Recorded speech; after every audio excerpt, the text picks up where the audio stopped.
Welcome everybody to a brand new Blu-ray and DVD out and about video today, and this week sees the release of the sci-fi action film Bloodshot, hitting store shelves along with the faith-based romantic drama I Still Believe, the horror thriller The Lodge, and Scream Factory is releasing a Blu-ray edition of the horror comedy Exorcism at 60,000 feet. It's a movie.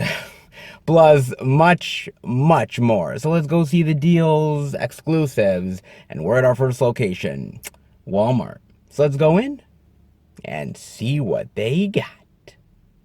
All right, everybody, we are in a Walmart here, and the first thing I'm seeing is they do have the Blu-ray DVD digital of I Still Believe for $19.96, the DVD for $14.96 right here. Now, I got a chance to watch this on Amazon Prime, guys. Now, without ever actually knowing anything about the film, way long ago, I thought it was actually, I'm like, okay, cool, it's about that saxophone guy from the Lost Boys movie. I'm like, oh, fucking awesome, man, yeah. And then I read what it's about, and I'm like, shit. Well, guess I'm still gonna have to watch it regardless for the video. Whatever, man. But I was kind of disappointed. That being said, man, it seemed like an interesting movie. It's based on a true story of this faith-based sort of country singer guy and his life, and how he fell in love with this woman, and the trials that he had to deal with, and the difficulties and the love he had for her, and how that really shaped his career and his life. And God, there's so many of these type of faith-based movies before. In fact, I think this movie is made from the same people who made I Can Only Imagine. Yeah, it is. And I actually really liked I Can Only Imagine. I thought it wasn't a bad movie, honestly. I really enjoyed the music and the message as well. I thought it was pretty good. But this time around, I don't know, guys. I mean, I wasn't really a big fan of this movie too much. I mean, it was good enough. I enjoyed it for what it was, but I felt the storytelling wasn't as good here as I Can Only Imagine or some of the other ones previous to this film. It's got a good plot. It's got a good idea. I like the actors here. I like the emotion that they're giving. The problem is that the movie is like speeds by so fast, dude, and the whole romance that these two young lovebirds have, it's too rushed. Like, you're just so rushed for time. It goes from that meeting to immediately having the date to them dating, and then her sort of getting the cancer, and then them getting married, and it's like it just goes by in a whirlwind. You don't really get to feel for the romance and feel for the drama, unfortunately. And me not being a really big country music guy, that kind of killed it too, I'm not gonna lie, because I just don't like country music, dude. I mean, it's not that it's terrible or anything, it's just not my thing. But I mean, other than that, I mean, we've seen so many of these faith-based movies before. This is nothing new, guys, to be honest with you. But if you like faith-based movies, give it a chance. But me, I'm not hugely into them, and I've only really liked a few. I wanted to give it a chance because it's from the same people who did I Can Only Imagine, so why not give it a try? But it was too melodramatic for my taste, and they were shoving the faith-based stuff down my throat a little bit too much, and on top of that, I really couldn't buy the romance. So that's why I wasn't really big on it as far as I'm concerned. But the acting was good, man, and it's really, honestly, really great to see Gary Sinise in another role. That guy's really awesome. Haven't seen him in something in a while, dude, so really great to see him, man. And on top of that, it is Dove approved. Yes, one of those lovely Dove approved ones that I know and love. Nice. Well, if you love these type of movies, guys. If so, give it a chance, but not too much for me, man. Then over here, guys, I'm seeing they have the Blu-ray DVD digital of Bloodshot for 1996, the DVD for 1796 right here. Now, I got a chance to watch this on Amazon Prime. Now, actually, this was one of the movies that I was actually wanting to watch in the movie theaters, and I was actually planning on seeing it. Unfortunately, this is one of those ones that because of the coronavirus that happened and everything got shut down, I wasn't able to actually see this in the theater, unfortunately. But it was one I was interested in checking out because I really liked the trailer, man. It looked really cool with the action and the brutality. And I was like, okay, I definitely want to give this one a chance. Again, I never got a chance to, so I figured why not now in the out and about here. But it's basically about this guy, Ray, who's a soldier, military soldier, dies and then comes back to life through this sort of science procedure where he's now almost like a super soldier with like these nanites, and he's uber powerful, and he's sort of being controlled by this entity of people, and he's got to try to stop this evil entity from turning him into their puppet, stuff like that. Honestly, watching the movie was interesting because this is based off of a comic book, and I have never read this comic book. I know nothing about it whatsoever. That doesn't mean that that's a bad thing. There's a lot of comic book sort of characters and iterations of things that I don't know about. So this was my first exposure to it, and it was actually not bad. It was pretty decent, to be honest with you. I enjoyed the action here. I thought the action was really well done. The sort of CGI special effects was pretty decent as well. I like the bad guys. The bad guys are pretty cool. I like sort of the futuristic tech stuff. Vin Diesel here is pretty much Vin Diesel. I mean, I hate to say it, dude. I mean, he's pretty much the average Vin Diesel. He's sort of, this brooding hero that really doesn't say a lot and shows off his muscles and beats people up. That's pretty much Vin Diesel, man. What can I tell you? He does his thing here. I think everything around him is pretty genius here. You're mixing the action with the comedy. That's not too bad either here. Like I said, the special effects are interesting. The sci-fi aspects are pretty cool too.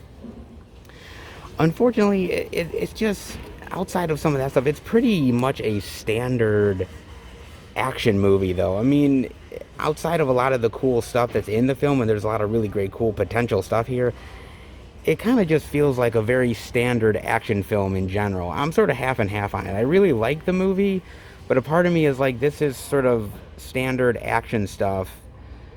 The movie doesn't really stand out as being really unique or inventive science fiction or action at all. It doesn't really reinvent the genre. It's pretty much just doing its thing and putting out some action carnage, and that's it, dude. And like I said, there's a lot of cool things to it, but it's very standard at the same time. So if you're okay with that, if you're okay with Mr. Brooding Muscles Vin Diesel here just doing his thing and everybody being afraid of him, then go ahead, dude. I mean, it's like I said, it's not a bad movie. It is decent, but it didn't quite blow me away either. So it's kind of half and half, man. But actually not bad though. I'd be interested to definitely check out the comic book stuff and see what that is compared to the movie. I would be definitely interested, guys. I mean, let me know what you guys think of Bloodshot. Then the other thing I'm seeing over here is they have the DVD digital of Gretel and Hansel, a Grimm fairy tale for $17.96 right here. Very nice. Now, I also got a chance to watch this one on Amazon Prime, and I gotta tell you guys, the trailer was very interesting to this, man. And I think a lot of my friends and we were very sort of on the fence about this movie, and I think we were, because to be fair, it looked really fascinating and really dark and terrifying, but at the same time it could be sort of a slog to get through. It could be kind of a bore. Sometimes these movies can be at times. So we were like, should we take a chance on it? Should we not? And we ended up not taking a chance on it, guys. But that being said, though, I really did want to give it a chance. And I was really pleasantly surprised by this movie, dude. I was shocked how much I really love this movie, and it being based on a fairy tale of course, Hansel and Gretel. And it's really interesting with a lot of these sort of fairy tales because a lot of these tales are told to kids as sort of a cautionary tale on life, right? Like, don't go up to strangers and don't do this and don't do that. It's sort of a cautionary tale for kids of what not to do, sort of wrapped in sort of a sort of fantasy world. But to take that and spin it into this really sort of dark and edgy horror film is really brilliant, dude. That's not the first time it's been done, but this was really well done, dude. I love the acting here. I love how it's an older Gretel and a younger Hansel, and how they meet up with this woman and how she's very mysterious and very brooding, and you're quite not sure what to deal is with her, but you're like, she's giving them free food, she's giving them, shelter, and you're like, okay, we're gonna trust her until you're realizing that her purposes for doing this are not pleasant whatsoever, man. I thought this had fantastic atmosphere. I thought the acting here was brilliant. I think it's really just a very dark and twisted tale. And sometimes I did not see where this movie was going, dude. It was definitely, I was on the edge of my seat for this one. And it was one of these movies that it's haunting, and it's almost like a beautiful nightmare. The visuals here are really striking. It just feels like an old school horror film made for the modern times. And I thought that was really brilliant, dude. Honestly, I was on the fence when I first saw the trailer, but after seeing this movie, I'm a big fan, dude. This thing was really shocking to me. I was watching it at night, and it was literally creeping me out. I was like, oh my God, dude. And I just love, like, the chick who plays the witch, man. She is so, like, creepy and unsettling, and like she's eating that chick's hair. You're like, oh God, man. It's really well done, dude. This movie was a pleasant surprise for me. Yes, it's a little bit of a slow burn. I will admit that, guys. And I think with it being a slow burn, I think you guys might get a little bit slightly bored. But honestly, with the visuals and everything, it keeps you on the edge of your seat. And it is hauntingly beautiful. It really is. And I really enjoyed this one quite a bit, guys. Honestly, this one is definitely a recommend for sure, man. Really, really well done for that. Other than that, I really don't see anything else. I don't see the lodge and a couple of other things here, but at least they had a few things to show off, and that ain't half bad, guys. All right, not bad here this time round. Let's head out. It's not so bad here, really. I mean, look, it's better than last week, and last week we only had one of the new releases here at this store. So 3 out of the 4 or 5 or so new titles, not bad, guys. I'll take it by far, dude. I mean, this is a big release week too. I mean, there's a lot of stuff that's coming out into the marketplace this week, so it's good to at least get most of the variety and selection. Maybe not all. Well, I was hoping, but again, baby steps with this Walmart, dude. Very tiny baby steps by far, guys. They're not gonna have everything you want, but sometimes you hope they do. We just didn't all get it this week, but majority, I'll take it. No exclusives this week either, but Walmart rarely does exclusives, guys. They rarely do. I mean, on the rare occasion they do, but not this time around. At least I didn't think so, and I was pretty much right on that one too, guys.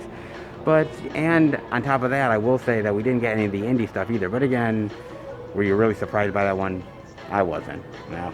There you go, guys. But a lot of stuff in the marketplace. If you're going to your Walmart, hopefully you're checking some stuff out, guys. Definitely let me know. And let's head to the next location and see what other goodies we can find. All right, everybody. We are at our second location, Target. And before I go in, it was really interesting because when I was at Walmart, before I started filming, there was this older couple, not really older, more in like their 50s or something like that. And they're looking at the physical media, and it's almost like they're picking out what their movie night is going to be. like they're talking about, oh, whoa, this one is the sequel to The Shining, and this one over here is the Bad Boys sequel. I mean, which one are we gonna pick up tonight and watch? And wow, man, I don't think I have experienced hearing those conversations for quite a long time. Do you remember like 10 plus years ago, if you've been around for that long, that do you remember when people would like go to the stores and they would see the latest releases on physical media and they would be all giddy because they're like, wow, these are the new titles that came out this week. I didn't check out this one or that one, and I can't wait to give this one a chance. And oh, look at this actor, I haven't seen them in a long time. And it's sort of like the great water cooler, talk stuff of like, oh, the latest releases that we haven't seen, we got to check this stuff out. Boy, I have not seen those type of conversations in a really long time, man. It's been a long while since I have, man. And it's really great to see, man. It's really pleasant to see that because I mean, now that the movie theaters are still closed, and yes, there's a few that have opened up, to be honest with you guys, there have been, but they're very few and far between. And most states now, I mean, are just starting to think about reopening this month. There's no telling when movie theaters are even going to start to get back to any sort of normalcy, and if people are even going to want to go to theaters.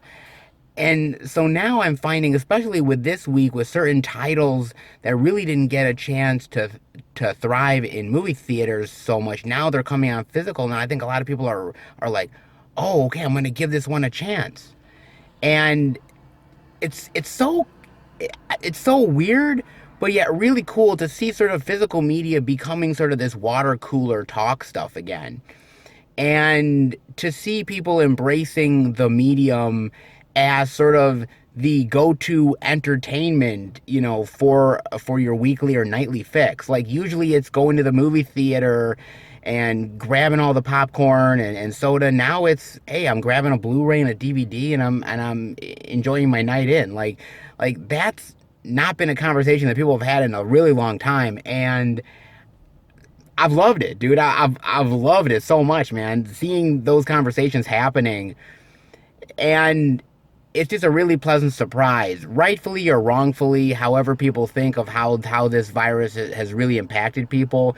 To see physical media and home entertainment really rising back up in people's consciousness again has been really cool, man. So that's sort of just what I thought, man. And it's kind of a really pleasant surprise. I'll definitely be talking about more of it, definitely later on at the end of the video, so definitely stay tuned for that. But I thought that was a really cool conversation, and I'm glad people are definitely having that one for sure, guys. Let me know your thoughts on that one. In the meantime, as far as Target is concerned, well, to be honest with you, this is, again, a really big week for physical media. There's a lot of releases coming out this week, and as I've always said, whenever there's a really good release week, a lot of titles coming out, Target always benefits. They always have a lot of great variety and selection. And Target has been really good as of late. They just had a lot of really great stuff to show off. So I'm hoping for more of the same, guys. But let's head in, find out. All right, everybody, we are in a Target over here, and the first thing I'm seeing is they have the Blu-ray digital of Gretel and Hansel for $19.99, the DVD for $17.99 right here, guys. And let's talk about the director of this movie, Osgood Perkins. Now, if you guys have not heard of Osgood Perkins, well, I guess you wouldn't be wrong to not know about him because he's only made 3 films, including this one. So he's relatively sort of new within the sort of horror director realm, but he's done some really great sort of slow burn horror stuff. And he's actually also the son of Anthony Perkins, of course, Norman Bates from Psycho fame. And he's in some really interesting movies. He did The Black Coat's Daughter, which I saw a couple years ago, which is not a bad movie, actually. It's actually, like I said, it's a slow burn movie, but it's actually pretty well done. I did like that one quite a bit. He also did a horror film for Netflix called, I believe it's called The Pretty Little thing that lives in the house or something like that, which I have not actually gotten a chance to watch. I've heard mixed things about it, but again, it's a very slow burn horror movie, and he's a very interesting and unique director, and he's one of those directors that, like a lot of horror directors coming up, they're sort of going to be influencing the genre for years and years and years. People like him, Jordan Peele, James Wan, Mike Flanagan, Robert Eggers, and many others. Those people are going to inform where the horror genre goes for the next God knows how many decades. But he's a very interesting and unique voice in the horror realm. And like I said, he goes for more of the slow burn horror stuff, kind of like how Robert Eggers does it. If you've seen stuff like The Lighthouse or The Witch, then that's kind of where Gretel and Hansel kind of goes down to. It's weird, bizarre, slow burn, but beautiful to look at. And I think slow burn horror really divides the horror fan base. I've sort of seen that over a long time, is that the horror fan base is very sort of fickle or split on it. Some people, like myself, really enjoy slow burn horror if it's done right, and others really like the more fast-paced, quick, right in your face type of horror. And I think it's kind of interesting, because I think the old school horror fans who grew up with the 70s and the 80s and the 90s horror, I think they're much more used to the faster paced type of horror style. I think the more younger horror fans might be the ones who really like the more slow burn horror. Usually it's the other way around, but I find that the more older horror fans sort of get tired with the slow burn. They want stuff like quick, like now, or like really like let's get it going.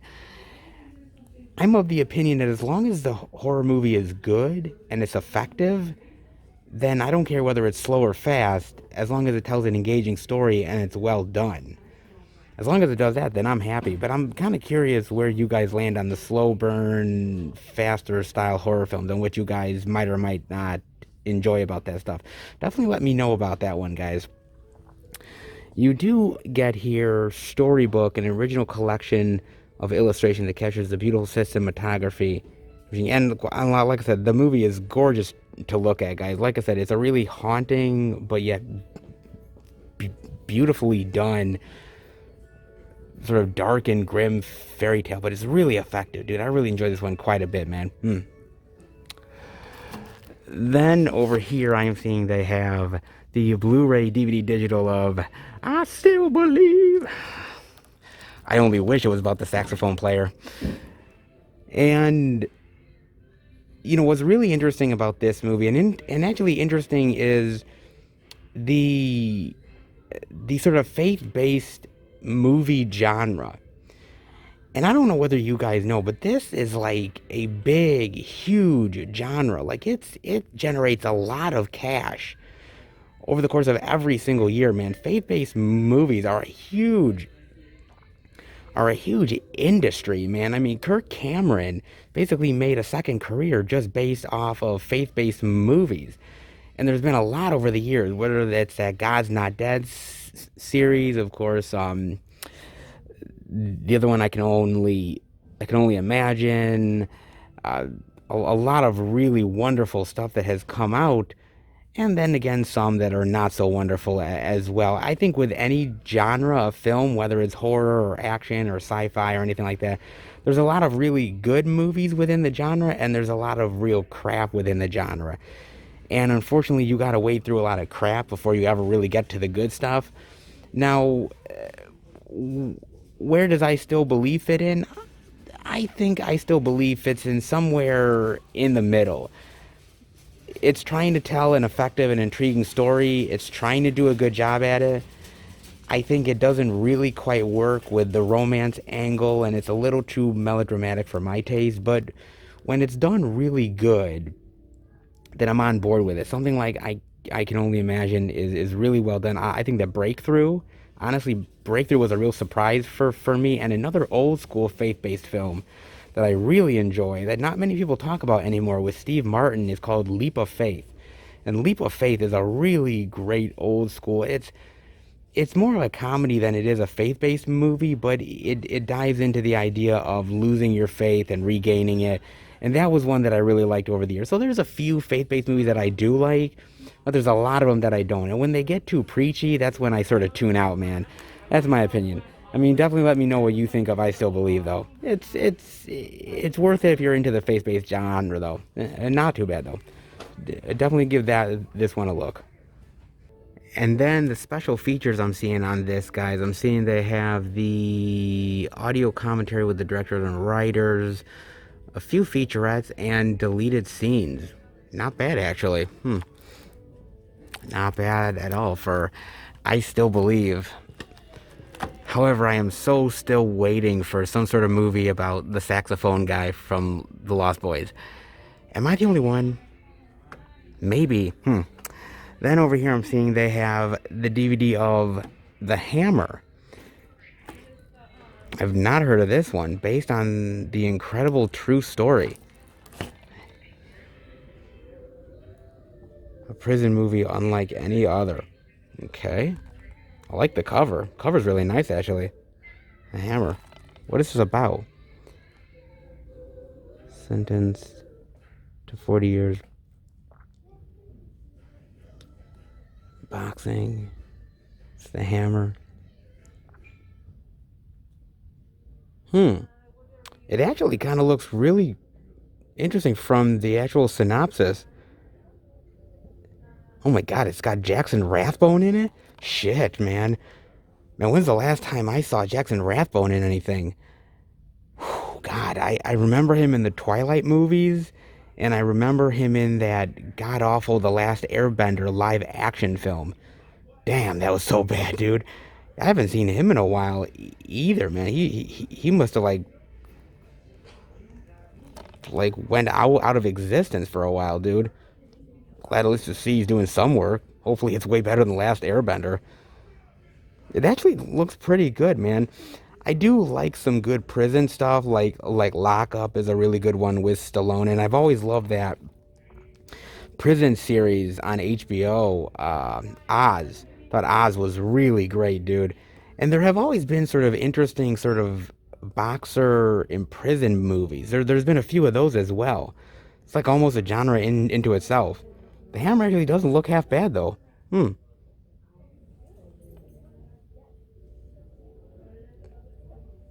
interesting special features also. Actually, not half bad. If you guys have heard about The Hammer, definitely let me know. It actually looks pretty good. Then over here I'm seeing they have the Blu-ray of the Jesus Rolls for $14.99 right here. Ooh. Wow, let's talk about this one, guys. Now, I got a chance to watch this one on Amazon Prime. Now, okay, I love, and I truly mean this, I love The Big Lebowski. It is one of my favorite movies of all time. It's one hell of a great Coen Brothers film. God, that movie's so awesome. All kinds of awesome. Incredibly quotable. Great quirky characters. Really, really fantastic, dude. And, I never saw The Big Lebowski and said, yeah, there needs to be a sequel with one of these characters. Like, I always thought, like, okay, it's really living in this weird, quirky world, and enjoyed your time with them, and that's it, man. That's what I always thought. And then I heard the possibility that they were making a Big Lebowski sequel, and I'm like, really? They're making one? Like the Coen Brothers actually are gonna try to do this? Well, no, John Turturro was actually gonna do it, and then it turned into a Jesus Quintana film, hence the Jesus Rolls. Now, I don't know if you guys absolutely remember his character from The Big Lebowski. He was one of the bowling rivals of the Dude and Walter and all those people. Now, in that movie, he plays a pederast. He's a pedophile bowler, and who exposed himself to kids. And I'm thinking to myself, wait a minute, what? So they're making a sequel of, about the character who was the pedophile from The Big Lebowski? Just wrap your head around that for a second, guys. Like they made a sequel, a comedy sequel for the pedophile from Big Lebowski. That blew my fucking mind, guys. That was really shocking to me. I was like, really? Like the studio approved this? Okay. Like, wow. So I decided to watch it. I was curious because actually when the trailer came out, I thought the trailer honestly didn't look half bad, to be honest with you. So I wanted to give it a chance. And after watching this movie, guys, I'm not gonna lie, man. This movie's a mess, dude. This movie's all kinds of a mess. I mean, basically, Jesus Quintana gets out of prison and he meets up with his old buddy who also has recently got out of prison not too long ago. And they just sort of go on this sort of comedic hijinks where they're getting shot by people, beating people up, stealing, having threesomes with random people, and just generally being scumbags. And that's just generally what the movie is, guys. And I hate to, be that way, but it really is true, dude. I mean, this movie is not that funny, man. It really isn't at all. And the Jesus character was never a character that really needed to be in the spotlight of its own movie, right? He was kind of cool being sort of in the background, but when you put him front and center, it just doesn't work. And the other characters, yeah, they're a little quirky, and it's trying to be a quirky comedy with these really unique and off-ball characters, but it doesn't work because they're not funny and they don't bring anything new to the table, and some of them are just there for a scene or two and then they completely leave. Like they don't really leave a lasting impression. And it's trying to be this sort of sex romp comedy and it just doesn't work, dude. It really fails big time. Yeah, man, this was a rough one to watch, dude. It was not good, man. And give John Turturro a little bit of credit because he did write and direct this movie. He did come back to play Jesus. He wanted to try to make this movie out of this interesting character that people still remember from his filmography. But dude, it doesn't work. It's just, and the other thing is that it doesn't have sort of that Coen Brothers flair. You know what I mean? Because when the Coen Brothers do a movie, they have the quirky characters, but they know how to make comedy out of these weird characters. They know how to make it unique and interesting. The Coen Brothers had no involvement in this whatsoever. I mean, you can see the talent here. I mean, there's a lot of great acting talent here. I mean, Susan Sarandon is in here, but she plays such a dud of a character. It's barely even worth it for her. It's not very funny. You just hang out with these scumbag characters being really scumbags and you're trying to find them amusing. Now, I like a lot of movies with scumbag characters in it, but this is not one of them that I really enjoyed. I'm sorry, guys. Yeah, this is a pass for me. As much as I love the Big Lebowski, and as much as I really love those quirky characters, taking one like Jesus, who is a is a freaking pederast. Like really, this guy gets his own movie. Like, what the hell, man? Makes no sense. This one is an oddity for sure, but yeah, I would stay away from it, honestly, guys. I honestly would. Not funny at all, dude. The only special feature here is you do get an audio commentary with John Turturro and one of the co-stars. That's about it. But again, it's waste of a good talent and waste of a movie. Again, what studio executive, honestly, seriously, what studio executive sat there during a pitch meeting with John Turturro while John Turturro said, "Oh yeah, it's just a quirky road comedy with the pedophile bowler from Big Lebowski, and we're gonna have like threesomes and beat people up and shit, and oh, it's gonna be hilarious." And what studio exec literally sat there and be like, "Dude, get this guy his money"? Like, what? Yeah, this is a weird one by far, guys. Yeah, did not enjoy this one. Stay away from it. All right, we are over in this side with the new TV releases, and the first thing I'm seeing over here is they have the complete series of 30 Rock on DVD for $54.99. Now, can you guys believe that I have never seen a single episode of 30 Rock? I know some of you guys are gonna come at me like, I can't believe you've never seen a single episode of 30 Rock. Oh my God, what the hell is wrong with you? Like, I'm sure you guys are gonna attack me like no man's land. But honestly, I never really had any interest in watching 30 Rock. And the reason why is because I'm honestly not a big fan of Tina Fey. I don't really think she's all that funny. I mean, she's funnier than some people, but I'm still not a big fan of hers. I'm not a really big fan of Tracy Morgan either. I just don't find his comedy very funny. But I am a fan of Alec Baldwin, and if there's anybody that could probably get me to watch this, it would be Alec Baldwin, because from what I heard, he is fantastic on this show.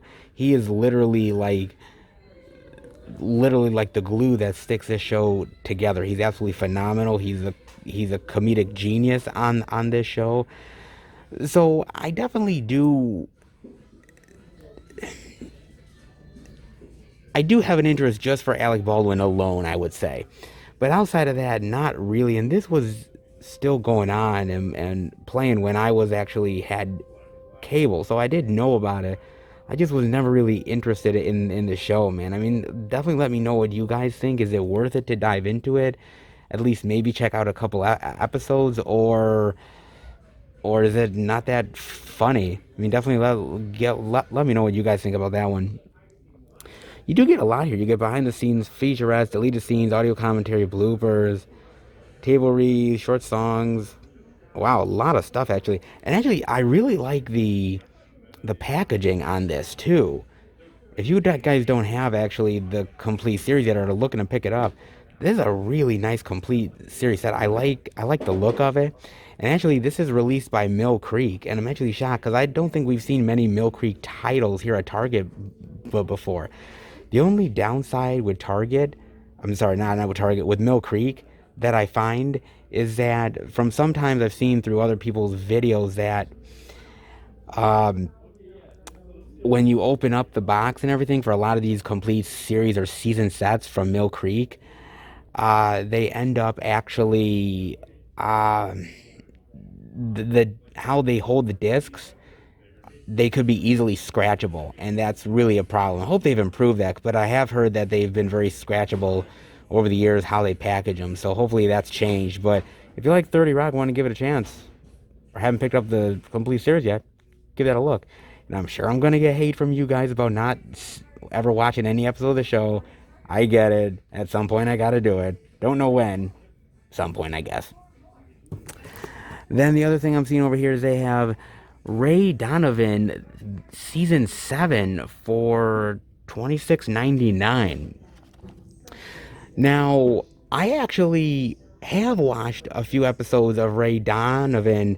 It actually, what ended up happening was that when True Blood was on, I would go over to my friend John's apartment with his old ex-girlfriend, and we would watch True Blood religiously every single week that a new episode was on. And eventually, Ray Donovan was a new show that came on Showtime, and it came on right after we were watching True Blood. So we watched a few episodes of season 1, and it wasn't bad, but I didn't have Showtime, and once we lost interest in True Blood, I didn't really go over there anymore. So I kind of was like, okay, I guess I'm just not catching up on Ray Donovan, so whatever.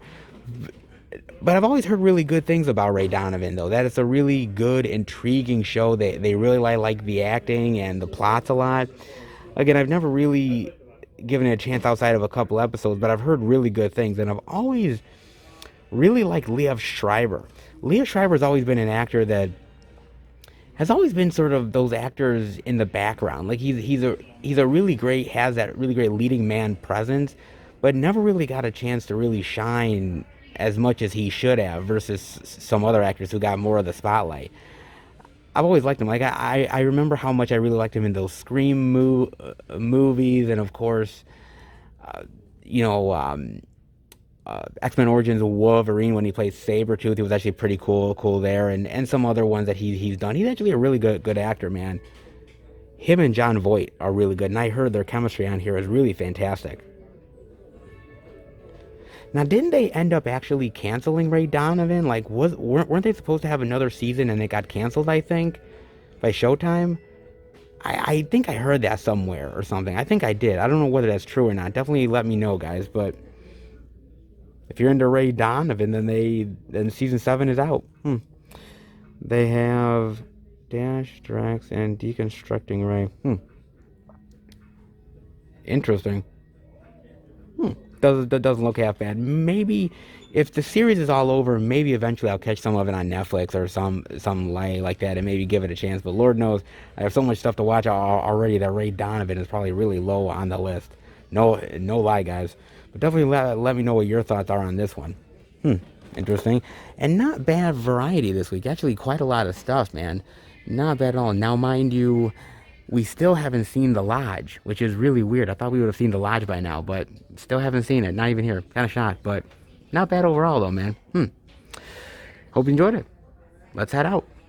Not half bad, guys. I mean, we saw a little bit more selection, certain titles that we definitely didn't see over at Walmart, so I'll take it. Not half bad, guys. I mean, mind you, look, we still haven't seen The Lodge, which is really weird because you would think for a big name, like, new release title that comes out with this week, you'd think somebody would have it.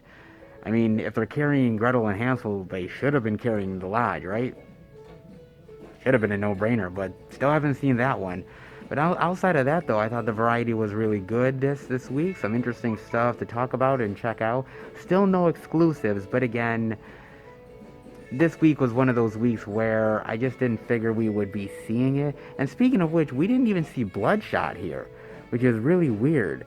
You would have thought we would have seen Bloodshot of all things here at Target, but we didn't even see that. Very weird, man, indeed. Certain variety that we saw here and other things that you thought we would see, we wouldn't. An oddity for sure. Well, while I ponder that one, hope you guys enjoyed the selection overall. Let's head to the next location, see what we can find. All right, everybody, we are at our last location, which is a second Walmart. We're going to go in and look at some of the indie titles that might have been released this week. So we're going to go in there. But before we do, I wanted to talk about a trailer with you guys, and it came out pretty much today.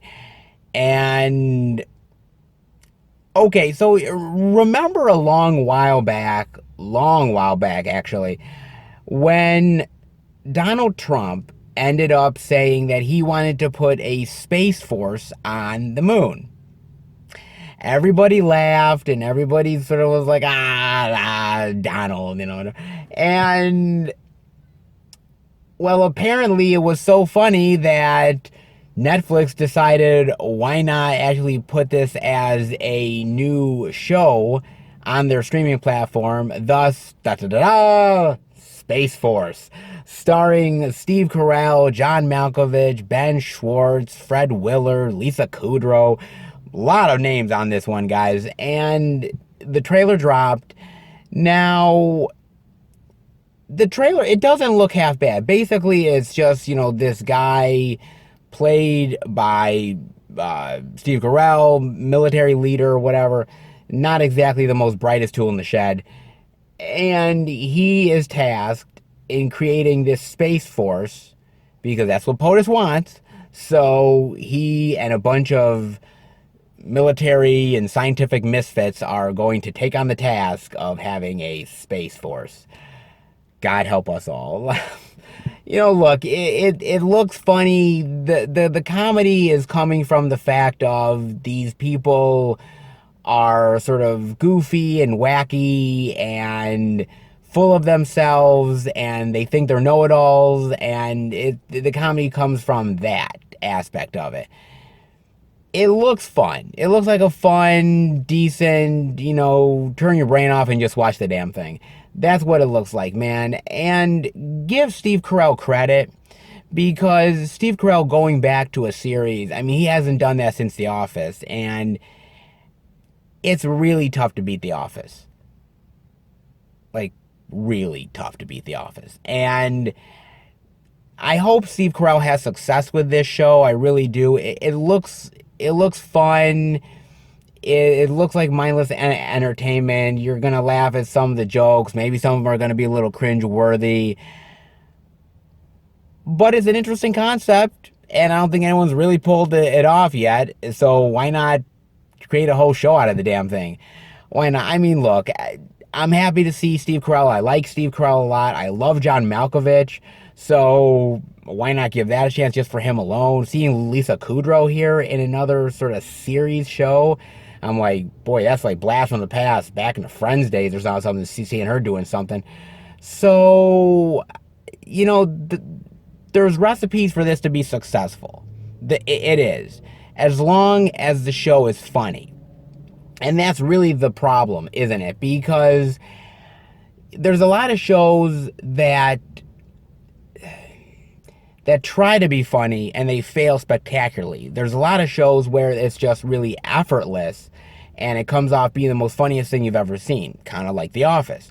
So where is Space Force gonna land? I don't know, man. I'm hoping it lands more on the funny side of things. I have a feeling it's going to be a little half and half, but we'll see when it hits at the end of May on Netflix. We're getting a lot of content on all these streaming sites, so why not put a dumb space comedy on the platform?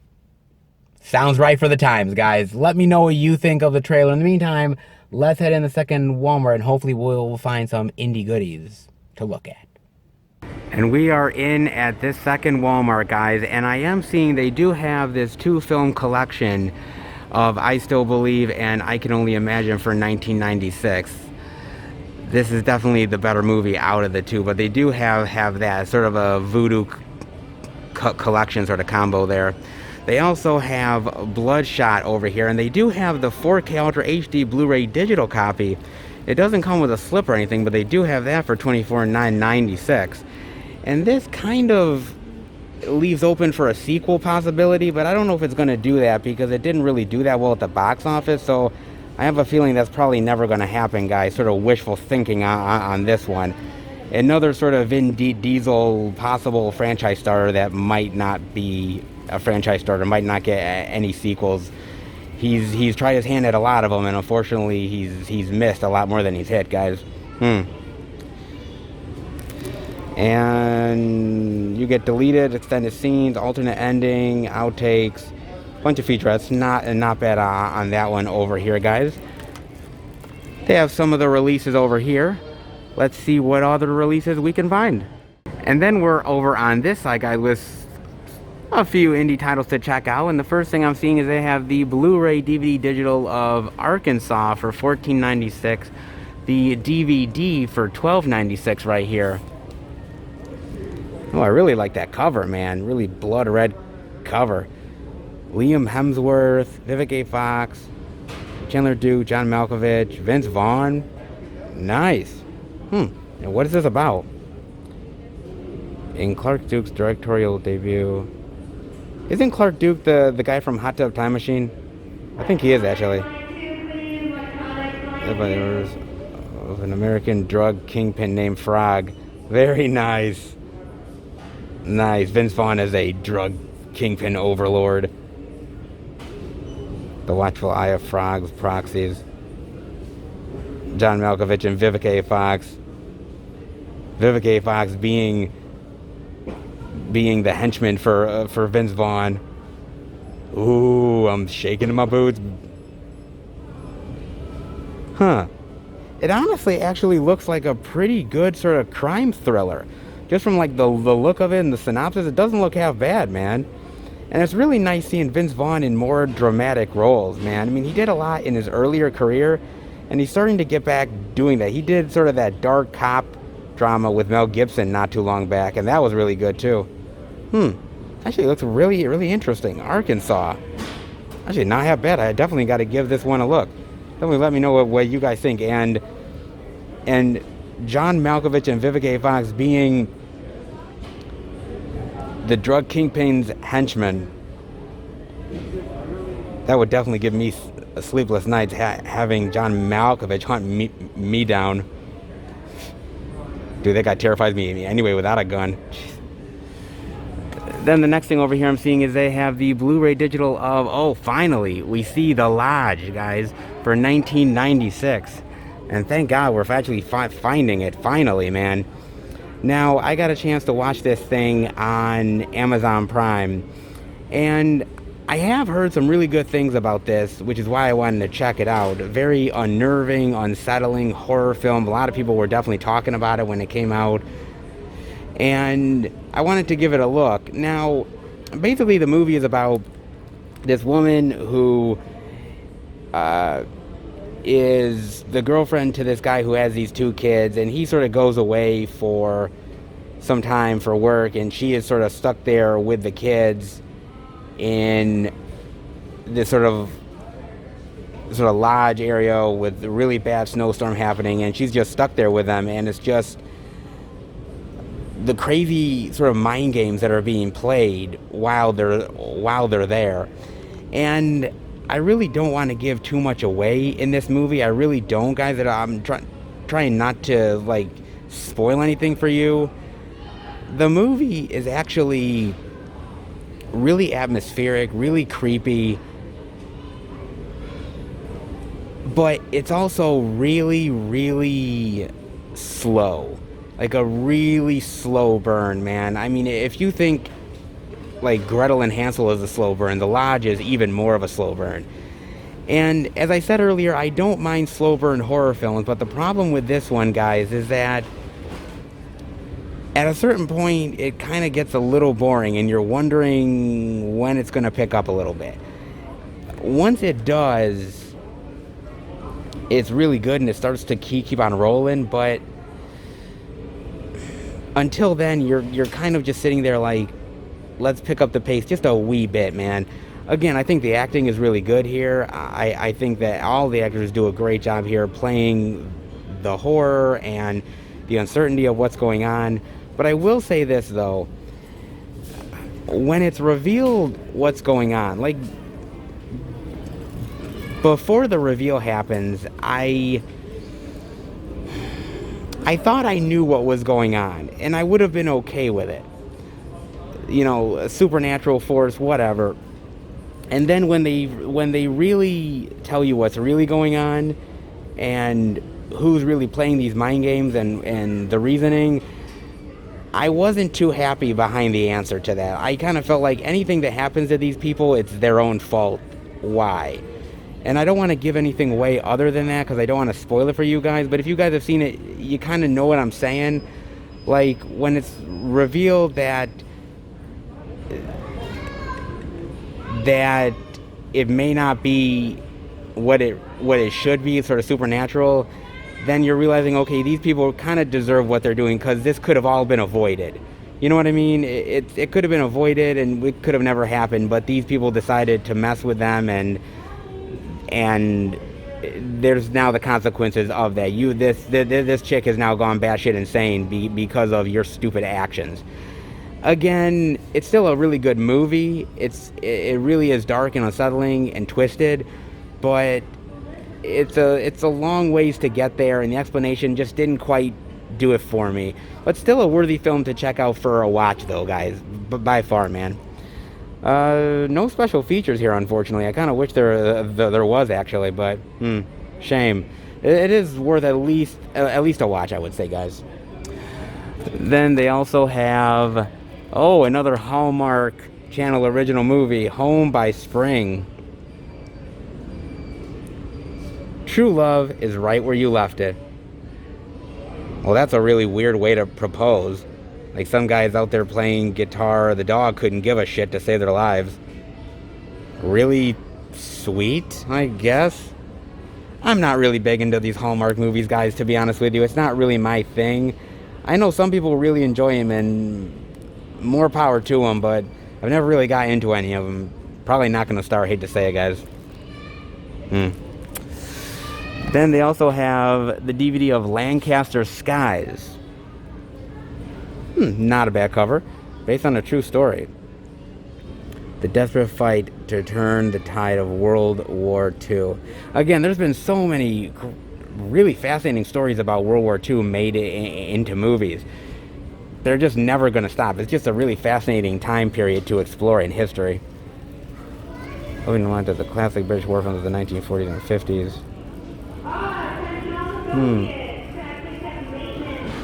It looks interesting, actually. British bombers facing the Nazis. Doesn't look half bad, guys. Lancaster skies. Like I said, there's a lot of these type of war films. Like I said, World War II is one of the most depicted times in history. People take advantage of it all the time. Some are really good, and others sort of fall to the more not so great side. Lancaster skies looks interesting though, if they can pull it off. Let me know what you guys think of that one. And then over here they also have the Jesus Rolls. A wonderful exploration to see a side pedophile bowler. Just the type of movie I wanted to watch, guys. And then I'm also seeing they have the Dalton Gang for $9.96. From U.S. Marshals to Killer Outlaws. Not a bad cover, man. Look at that. Very nice, man. What's this about? He was killed by an outlaw. The law fails them, so now they have to become outlaws. Robbing banks and taking justice into their own hands. Outlaw style. Okay, very interesting. You know, look, guys, there are some westerns I really like, and there's westerns that I don't like. Not a huge fan of the genre. I've told you guys that multiple times. But honestly, this one kind of looks really cheap. I'm not gonna lie. This one looks like a really cheap western, man. And if you're gonna do a western, you gotta have the money and the talent behind it to make something really memorable. You really got to do that, man. And the Dalton Gang, even though the cover looks great, I have a feeling this is one of those more on the cheapo side of westerns. Shame. It does look good, but not nearly as good as it should. The Dalton Gang. It had potential, though. Then over here I'm seeing they have the DVD of Dark Water. Evil has emerged. Look at that cover, man. Now that is a cover. I like that cover, man. That's a cover that if you were just like, you know, like going through this would definitely catch your eye, man. Nice. Look at that. In the waters of a small forgotten village, it's an old abandoned boat as a man parents set sail. She brushes off the legend, but when his brother begins acting strange, may in fact be cursed. Yes, old abandoned boats, curses, and stupid people getting killed. Gotta love it, right, guys? Gotta love it, man. It could be good, actually. It has the potential to be kind of cool. I like sort of the old abandoned sort of boat and the creepiness of that and the curse stuff. It could be cool, but it also could be a crap fest as well. You know, a lot of these horror movies, a lot of them are not really good, and what they end up doing is that they end up putting a great sort of very eye-catching cover on there to sort of get you to buy it, and then when you get home you're so pissed that you're like, God damn it, dude, this thing's crap. It could be good though. I mean, the cover alone is really cool, man. If you guys know anything about Dark Water, let me know. Also got The Hammer. We saw at Target. What is this? The DVD of The Jack in the Box. Once you open the box, you can't escape it. Look at this creepy fucker. Whoa, look at that, man. Whoa, I would not open up that Jack in the Box. That motherfucker would stay shut. Whoo. Whoa. What the hell? Look at that. Look at that, man. It scared the shit out of me. Hellraiser meets Pennywise. Jeez, what a fucking combo that is. Holy shit. When a vintage accent box is unearthed and donned to a museum, there's no longer for a step, and I really believe that the creepy clown. Man, where the fuck are the Warrens when you need them? Where the fuck are they, man? Jesus. A creepy Jack in the Box that they have to put the creepy soul back into. Okay, very, very interesting, man. The Jack in the Box. I gotta tell you, the cover looks really interesting. Really just very creepy and sinister looking clown motherfucker, dude.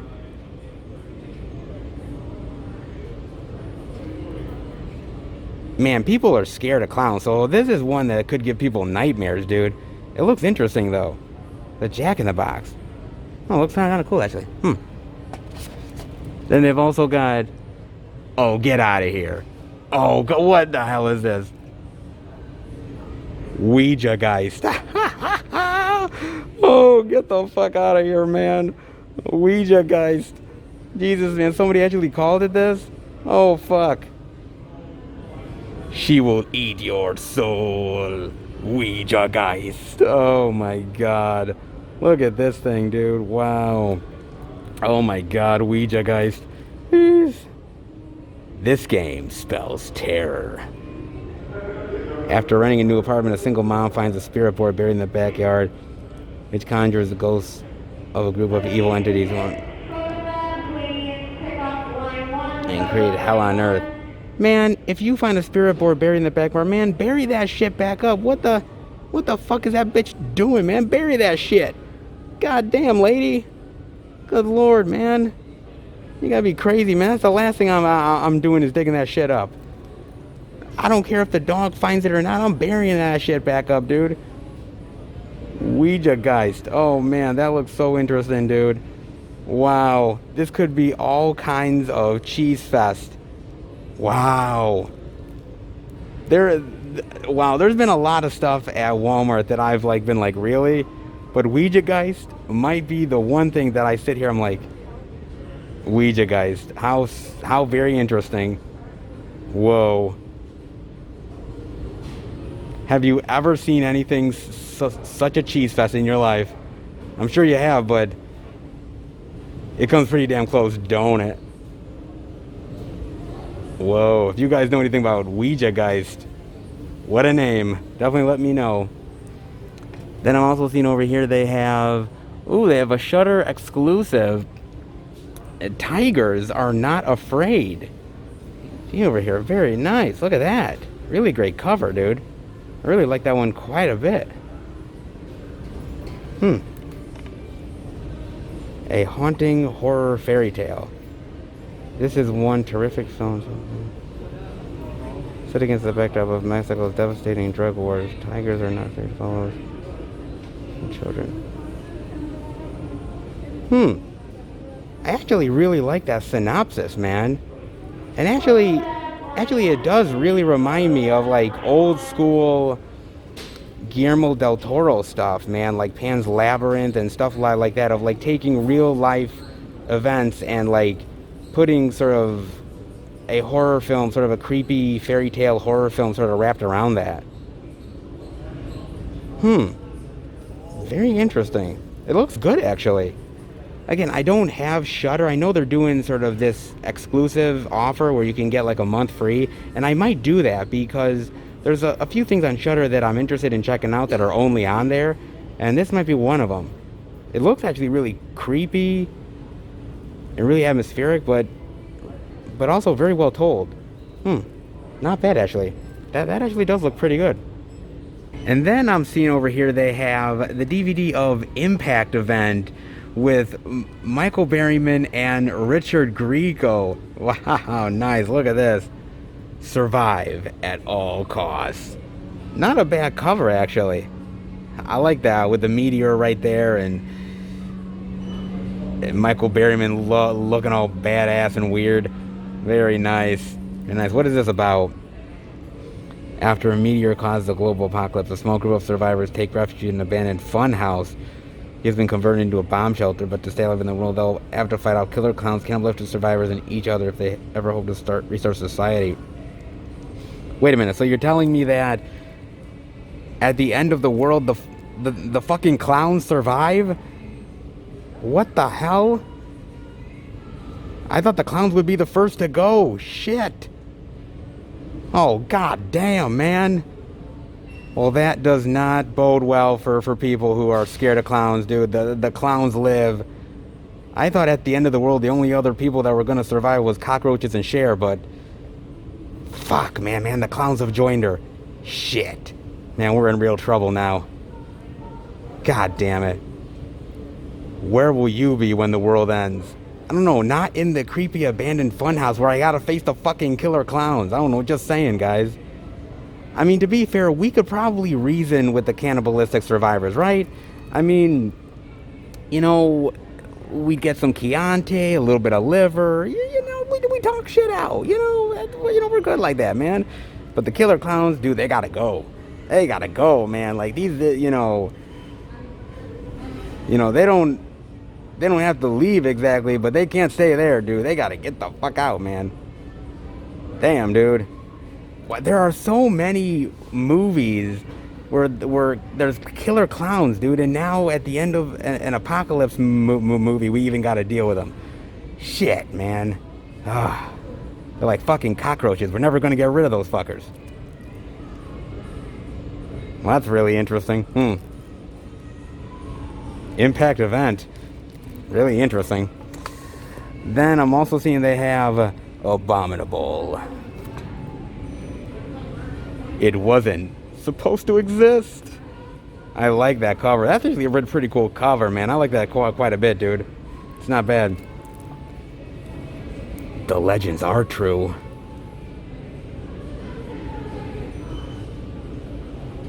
It will do anything to protect its terrain. Look at that. You're in that fucker's territory now. You're fucked. Oh, man. I like a good, like, killer Yeti, killer Bigfoot type of movie, dude. There's another movie named Abominable that is really great, dude. It's got Lance Henriksen in it and Jeffrey Combs and everything. It's actually really cool. I really like the sort of Bigfoot beast in there, man. I thought that was really well done, dude.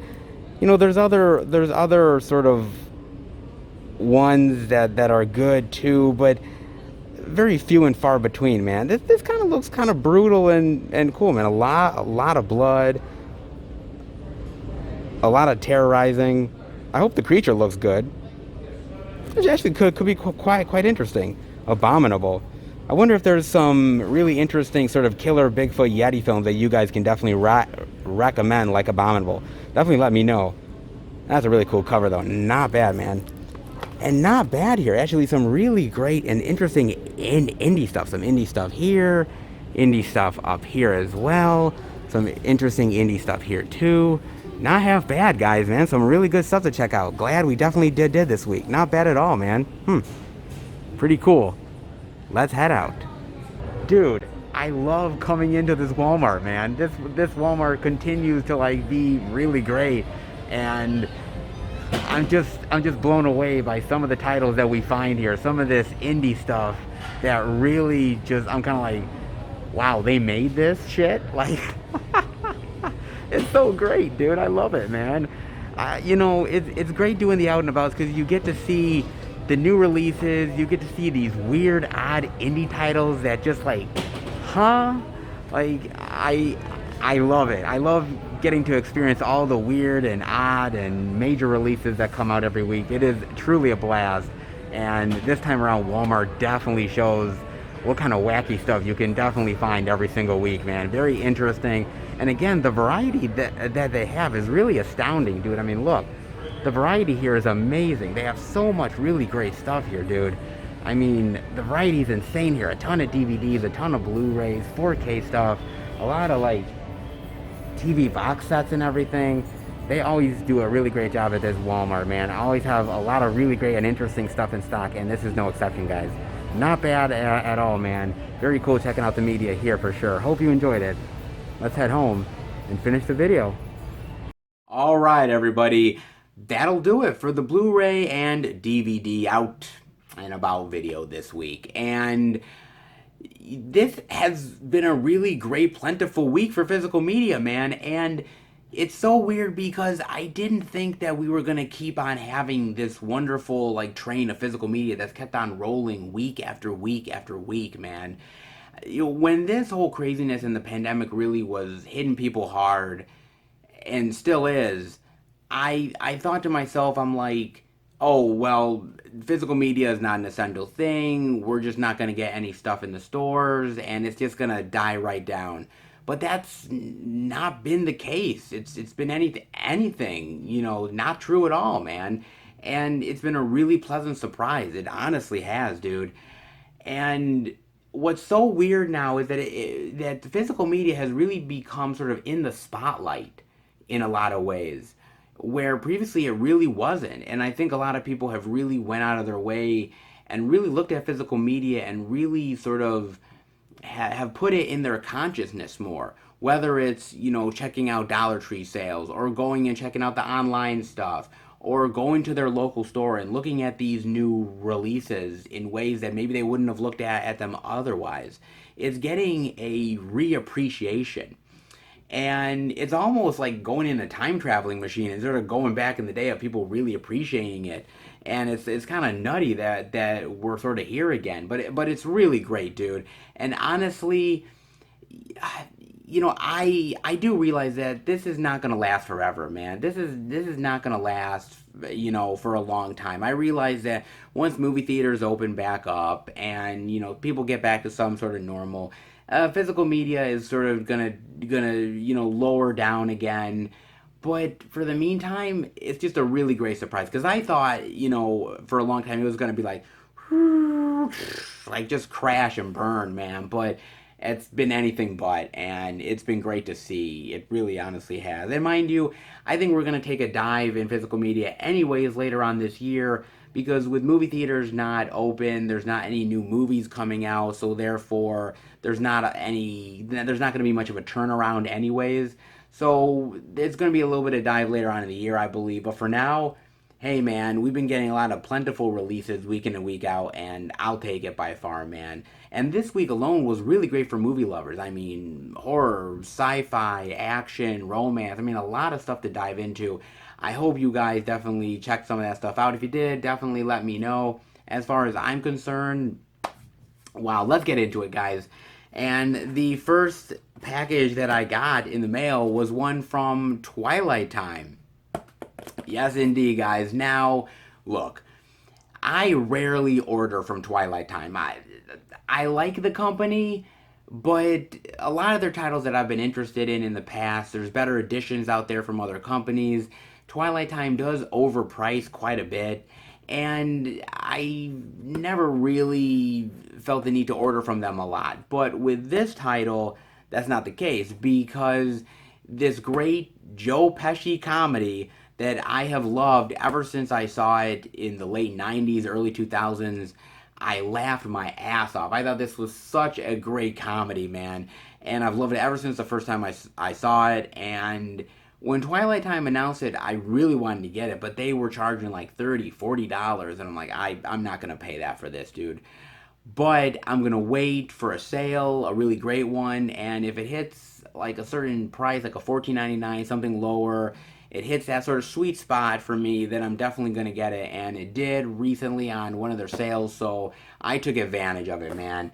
As I said, it's never been in the collection before, so this is the first time in the collection, but I love this movie so much. And a little more Joe Pesci in the collection ain't half bad, guys. So I got this from Twilight Time. I also ended up getting a package from Diabolic DVD. Yes, another package from Diabolic. I love this company. I love these guys so much. And this is actually a recent release from earlier last month. Now, I got it through Diabolic because I like how they package their items. I like how they are very good with their slipcovers and everything, and they really respect the product. And I had to wait a little bit longer for it because of a little bit of slowdowns in the postal service and them having to get the product in. But it's well worth it, dude. This is a horror title. It's a really bloody, gory horror title, and it's one I had a lot of fun with. So I'm so happy that this is in the collection. So I got that. And I also ended up getting, oh wow, I ended up getting a wonderful Vinegar Syndrome package, guys. And I love what they do. I always put this sort of great packing tape on, dude. I always love that. Really clever of them. I love Vinegar Syndrome, dude. And these are 3 titles that were part of the April package. Now, mind you, yes, I didn't get them in April. I got them in the beginning of May. But look, with all this pandemic stuff happening, the Postal Service has slowed down quite a bit. So it took a little bit longer, but that's fine. That's okay. I got a lot of stuff to watch anyway. So these 3 are a little bit on the back burner, but hey, it'll be worth getting to them when I do, guys. Now, the first title is actually a release that Vinegar Syndrome didn't even release, actually. It's actually a release from another company, but they actually did a sale on their website that, if you were to order this title through them, you get an exclusive slipcover. And dude, I love my slipcovers. Don't fault me, guys. I love them. So I was like, it's worth getting it, paying a couple of dollars more. So I got it through them, and this is actually a found footage film. Now, it's one of the early found footage films, and I do like found footage movies. I don't buy a lot of found footage because there's not a lot that I really love, but the ones I do, I really do cherish. And people have said really great things about this one. It's really atmospheric, it's creepy, it's unsettling, it's scary. It sort of makes the hairs on the back of your neck stand up. And I've heard nothing but good things about this found footage movie, so I decided to bite the bullet. So, damn glad to finally have this in the collection. The second title is actually a killer doll movie. Yes, another killer doll movie for the collection, guys. Now, I love killer doll movies, whether we're talking Chucky or Robert or, Full Moon's dolls. Really great killer doll movies out there. And this is one that I've heard about, but I've never actually seen before. And when it got announced by Vinegar Syndrome, fans were like, I can't believe it's getting released. This is amazing. This is awesome. And so I was like, God, I'd never seen it before, but I wanted to get it. Vinegar Syndrome does a great job with their titles. And this is one that apparently deserved a lot of love, and I'm definitely happy to finally have in the collection and give it a look. Blind buy, but killer doll movies are worth the blind buy, guys. And the third and final Vinegar Syndrome title is actually a direct-to-video vampire flick. Now, this one stars Wings Hauser, and I have to admit, when I looked into this title, I saw some clips on YouTube. I thought it was a really great little vampire flick, great little horror flick that I don't think many people know about. And I didn't even know it until they announced it and I looked into it a little bit more. But I really do appreciate Vinegar Syndrome really rescuing these direct-to-video old school titles from the 80s and 90s and giving them love that maybe other companies wouldn't do. And I really love vampire films. I mean, mind you, yeah, it's taken a little bit of a shit dive because of, the whole sparkly vampire thing. But the old school vampire films are really great, man. Those 80s and 90s ones are still good to this day. And this is a direct-to-DVD vampire flick that definitely deserves a little love. So I picked this one up as well, guys. So, wow. So I ended up getting 5 titles for the beginning of the month, guys. Some really great stuff here, and some more stuff that is coming, but you guys will not get to find out exactly what I picked up until my Blu-ray pickles video, which will drop the beginning of next month. It will show off all of the titles that I got for the month of May, and I've already got 5 here, guys, and there's a lot more that is coming throughout the month of May. I'm picking up stuff through eBay. I'm picking up stuff through Facebook, the boutique labels, new releases. May is going to be a great month full of retro titles, 80s, 90s, collector's editions, some really surprising stuff, guys. I got lined up. Hopefully it's going to be really good, guys. So definitely stay tuned for that video. And also, I just wanted to let you guys know that my Blu-ray pickup video for March is going to be coming out either this weekend or next weekend. I've got a lot of things going on right now, guys, things that are sort of picking up for me. So if you don't see it this upcoming weekend, don't worry, guys. It'll be up the following weekend if I don't get it up this time. So just keep a lookout for that one. And also right after that, I will also be putting out the April pickups as well. So hopefully you'll be getting 2 pickup videos for this month, so definitely stay tuned for that one, guys. Also, check out our recent spoiler review for The Hunt that John and I did. We dive into all of the horror goodness that Blumhouse offered with that movie. Definitely give that a look. That review was really, really great. Really fun time I had with John talking about that movie and diving into all of the spoilers. Also, I ended up posting my Dollar Tree movie hunting video. This was a massive video, guys. A 3-hour dive into physical media, $1 goodness, all of the new variety that they had, the B-movie cheese, the out-of-print stuff, the blockbuster hits, some really great stuff that I showed off, guys. So definitely dive into that video. Some really great titles that I showed off and talked about as well. So a lot of really great stuff for you guys to enjoy on the channel by far. And before I let you guys go, I wanted to talk to you guys about a little bit of good news here. Now, you know, we've always talked about on this channel how people talk about doom and gloom and physical media and how physical media is dying and digital's taking over and wow, all that jazz. I talk about it all the time, but ever so occasionally there is some really great news to talk about, man. And I always sort of scour the internet. I look for good news. I look for articles worth talking about. And this one definitely is worth diving into. Now, this is a great sort of article that I found. And it says DVD and Blu-ray player sales jump in pandemic. And it says consumers are getting physical. Sales of DVD and Blu-ray players were both up 27% in unit sales in April, according to the data from the MPD Group. Sales are up as consumers stay at home and look for multiple forms of entertainment. These include DVDs and Blu-ray discs to entertain children while their parents are working, backup access devices if internet access is challenged by streaming, or simply the consumer's realization that they may need a physical disc player as an alternative to streaming, and either didn't already have one, or the one they do have needs an upgrade. This is really great.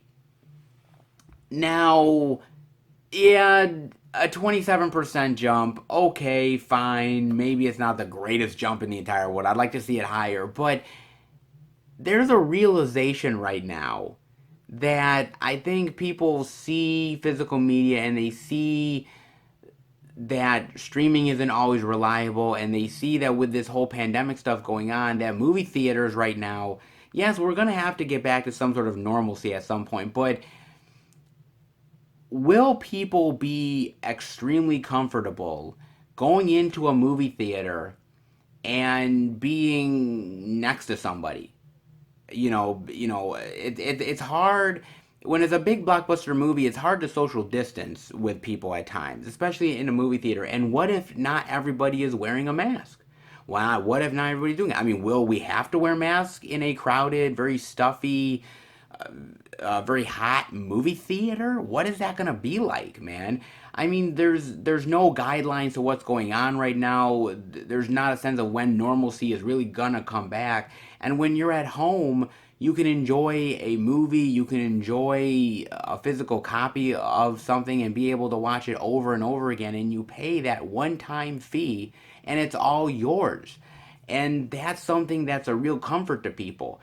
And I think some people are really starting to realize that. And to see any kind of jump of physical media players, DVDs and Blu-ray players, really says a lot that people's mindsets have slightly changed and that physical media is getting more of a recognition, and people are really giving it the notice that it needs and it deserves.